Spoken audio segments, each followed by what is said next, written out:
part of a logistics operation where they're having to shuttle supplies or people or whatnot. Really, though, I can't see it. I can give you, the answer, but I can't apply that answer to really a game and make it, Star Wars heroics. There's naturally theft. Lord only knows how many millions of credits of Imperial equipment go missing each year. There's the black markets. I'm sure the Hutts were playing both sides against one another. Yeah, well, I mean, also keep in mind that the Star Wars universe is not just the entire Empire or just the Galactic Republic. There are other political units or whatever you want to say, people, planets banded together for like-minded things all throughout there. So there's all kinds of different power bases beyond just, Hutt space, corporate sector, and stuff of that nature. So, I mean, keeping that in mind, excuse me, it's very easy to figure out how, in my mind anyway, how the rebellion could have stuff funneled to it. Another thing I'd bring up to you is, like, for example, Incom, who basically, they had been designing for the Empire, decided to jump ship and took their plans for the X-Wing and gave them to the Alliance. Just something else to keep in mind. But, yeah, I mean, I like the idea of taking stuff that's already been established in history and not reinventing the wheel, but just kind of like changing it a little bit and, goodness gracious, and just kind of like making it Star Wars-ish. Like, for example, the new, Rebels? Rebels. Did you take a look at the cockpit on the ship that they've got? I believe that's the cockpit of a B-52 bomber. Oh, wow. I never put it that way before.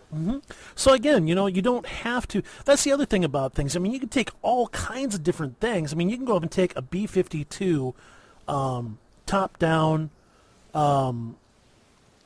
schematic and make that Star Wars if you wanted to. It all depends on how you move things around. Knock out a wall, put in a wall here, put in an engine room there, put in a gangplank, boom, you got a ship.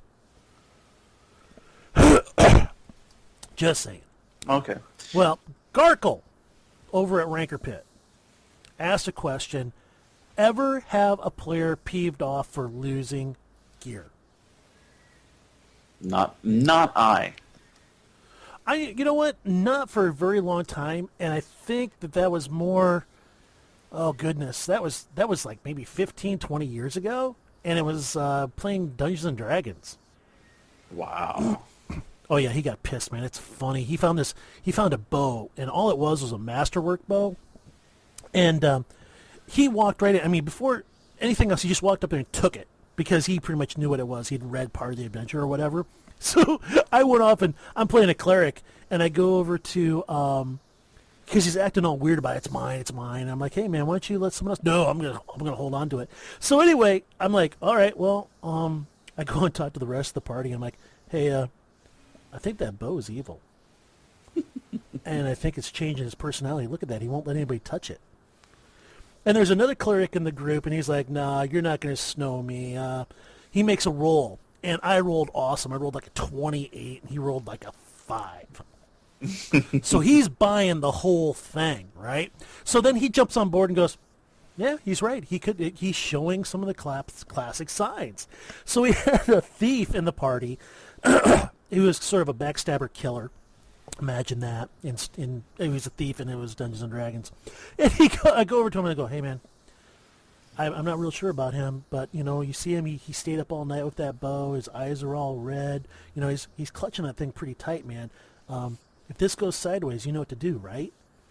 And he's like, yep. And I said, I can count on you, right? And he's like, oh yeah, I'll take care of it. And of course, the player at the table is hearing all of this going on, right? Anyway, by the end of the adventure, he gets so pissed off at everybody. He was like, fine, screw it. And he break the bow over my knee, and I throw it on the ground, and I walk away. You know what my response was? I looked at the other party members and went, guess it wasn't evil. Oh, it was awesome. So anyway, basically, well, let me see where I'm at this.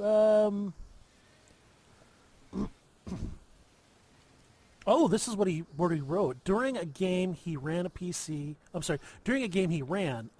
apparently took enough damage from a blaster shot to render him mortally wounded, followed by a 20-meter fall, which probably would have finished him. Basically, together potentially killing the character. Instead of applying the damage to the player, Garkle chose his weapon and subsequently destroyed it. So, to be clear, instead of mortally wounding the character, he just had him like shoot his weapon out of his hand and have it destroyed. Okay? Now, the player became angry when told, when he was told this, would you have preferred your character being potentially killed? To which the player responded, yes. Jeez. Yeah, I tell you what, I so feel your pain over your player acting like a douche. Mm-hmm. And I think you as a GM made an appropriate call. Yes, I said that Garkle did something right, so you got it in a recording. I think you did a great job. You applied a consequence to the player based on a rule mechanic in a way that there was still a negative effect, but you were able to tailor it to allow the player to continue to take part in the story. And that is what Star Wars GMs should do. And that is a good example of applying a consequence differently. Mm-hmm. I'm just saying. But it's another one of those things where I don't think a lot of people take a look at the armor and damaged weapons section. You familiar with that? Okay, yeah. Oh, yeah. But basically what happens is I think if they're wounded, if you get a wound on them, I think it subtracts -1 pip. Mm-hmm. And if it's like mortally wounded or better, something like that, it loses like a whole die. And if the person is like killed, it's destroyed. Stuff of that nature. But also keep in mind that a lot of people don't seem to understand that if you can actually shoot a weapon out of someone's hand. It's hard to do, but here's the thing. You don't use your strength to resist the blaster bolt for your blaster. Mm. Most things that you carry default to a 2D strength. So it's kind of one of those things. Not getting mad about it. It doesn't make sense. I don't know.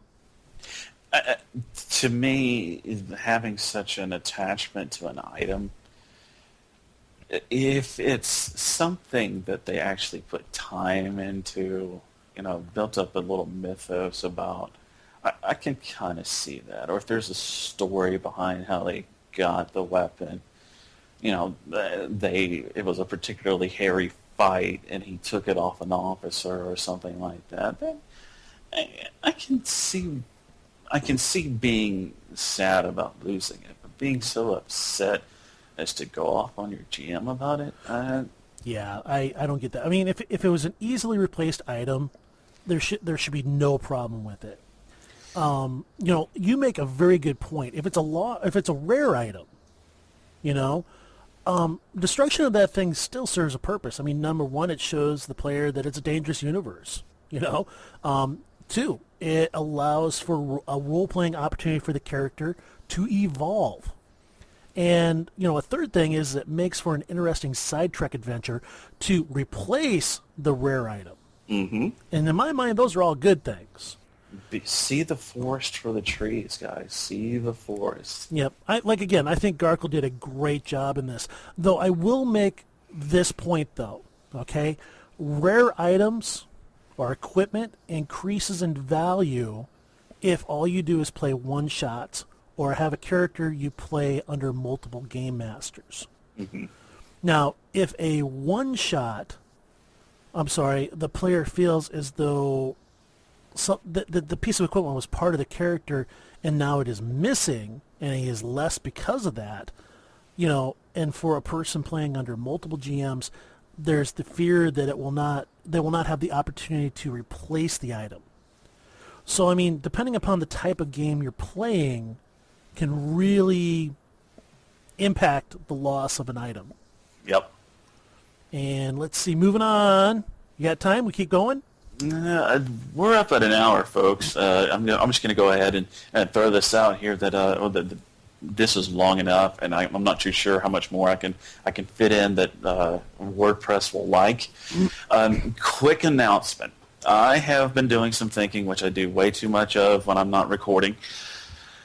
And I am interested in taking Shooting Womp Rats to a print level. What this means is basically making an e-zine for Shooting Womp Rats. I don't think I'm going to name it that, but there's always room for improvement as time comes. This is all in the planning stages. Adventures, related material. I did some asking around, and I think we can get away with Star Wars D6 in a magazine format. If I get a C and D, naturally it'll stop. Very good. If I put a soup, Darth Mickey! There. There's your Darth Mickey reference. What I would like from the community is for you to email us at shootingwomprats@gmail.com. Let me know if you're interested in helping out. The things I need are artists, and I am going to do my very best to get money for this project. What this means is probably a Kickstarter campaign. If you have suggestions, if you don't want to submit anything, if you feel that you can't write, and this is more than just adventures, y'all. This is more than just stat blocks. This is fan material. If you've got a story that you want to tell, and let's say it's something from an adventure that you ran and how your players reacted to it, and you want to put it in story format, we'll be glad to take it and put it into print for you. I am going to, like I said, I'm going to try and get this funded through Kickstarter. I need to get the research done on figuring out how to work that, plus give everybody some nice perks, plus get the money to the people who need it that work on this. I've already gotten a good couple of volunteers so far about this, and I've got a real good feeling about it. Awesome. Hey, you want to do a movie of the week real quick? Let's do a movie of the week. What do you got? I got mine. I just had it in my head. Uh-oh. I was thinking about this the other day. I was watching a movie. You know what? I'll just do... yes, I just remembered. Event Horizon. I'm trying to remember which one that one was. Is that the one with the ship that's on the edge of the black hole to hell? Kind of. The Event Horizon is an experimental ship that was using space folding technology to get from one place to another very quickly. Little did they realize that when they folded space, there was something else in there. Yep, that's the one. I actually like that movie. That would actually be good for a horror-based Star Wars game. Yeah, this movie, I watched it, the first time I watched it, it was released in 1997. I was 21, and this movie gave me nightmares. Fancy. But I like the concept enough, and I think I could throw it into a Star Wars adventure. I'm trying to remember. Doesn't that have that King guy in it? It's got Lawrence Fishburne, Sam. I'm trying to think of the guy that played Gandhi. No, that's oh wow, Iron Man 3. He played in that. I can't remember his name right now. Well, I'll tell you what. My movie pick of the week was an easy one. Lethal Weapon 1. For a Star Wars adventure. Come on, I'm getting too old for your movies. Lethal Weapon 1. I mean, you've got two partners working together. You know, there's vengeance, there's revenge, there's some one-on-one combat. I mean, there's a drug guy, there's a conspiracy. It's got all the stuff that you could want for a evening of mayhem. I agree. I mean, that would be a great beer and pretzels type of game. Yep, right up there with Die Hard. Mm-hmm. Oh yes. Yeah, that's right. Yippee-ki-yay. No, you thought I was gonna go there, didn't you?